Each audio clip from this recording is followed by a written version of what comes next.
जी वाढ होती त्याची थकीत रक्कम जी होती ते 5 महिने अदा केल्यानंतर ती बंद झाली होती। ती थकीत रक्कम तात्काळ सुरू करण्याचा निर्णय घेतला।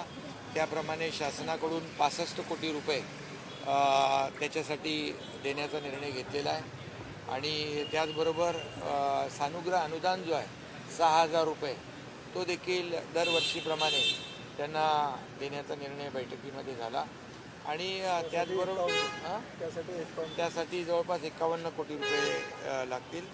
आणि जी काही उचल असते सणाची उचल दर वर्षी जी आपण देतो 12,500 रुपये त्याप्रमाणे देखील एस.टी. महामंडळ त्याची पूर्तता करणार आहे। आणि असे एकूण जवळपास 85,000 एस.टीचे कर्मचारी आणि सर्व अधिकारी यांना याचा लाभ मिळेल। आम्ही महायुती सरकार म्हणून मुख्यमंत्री देवेंद्रजी, अजितदादा आणि आम्ही जेव्हा जेव्हा सर्वसामान्य शेतकरी असेल, लाडक्या बहिणी असतील आणि जेव्हा एस.टी. कर्मचारी देखील जे आहेत ते देखील अतिशय म्हणजे गाव तिथं एस.टी.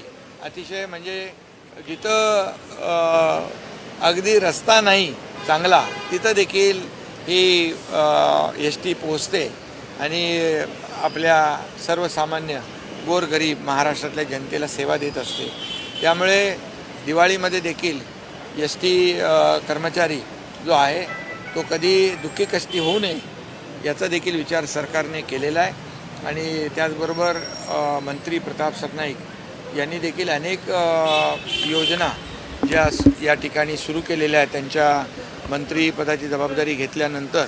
तर मला वाटतं भविष्यामध्ये एस.टी. स्वतःच्या पायावर उभं राहण्यासाठी अनेक जे रिसोर्सेस आहेत त्याचा अवलंब करते आहे।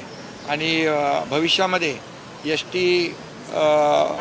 स्वतःच्या ताकदीवर देखील उभी करण्याचा जो काही प्रयत्न सुरू आहे याला शासनाला युनियन जे आहेत इथं आपले बर्गे साहेब आहेत आणि इतरही सर्व लोक अडसूळ साहेब मगाशी होते, इतर लोक सर्व जे युनियनचे पदाधिकारी होते त्या सगळ्यांनीच सहकार्याची भूमिका घेतलेली आहे। आणि शेवटी सरकार आणि एस.टी. कर्मचारी हे काही वेगळे नाही आहेत, त्यामुळे त्यांची दिवाळी देखील गोड व्हावी अशी त्यांची आग्रही मागणी होती। आणि सरकार हे सर्वसामान्यांचं आहे आणि मग एस.टी. कर्मचाऱ्यांना देखील सरकार या आजच्या बैठकीमधून आम्ही निर्णय घेतलेला आहे।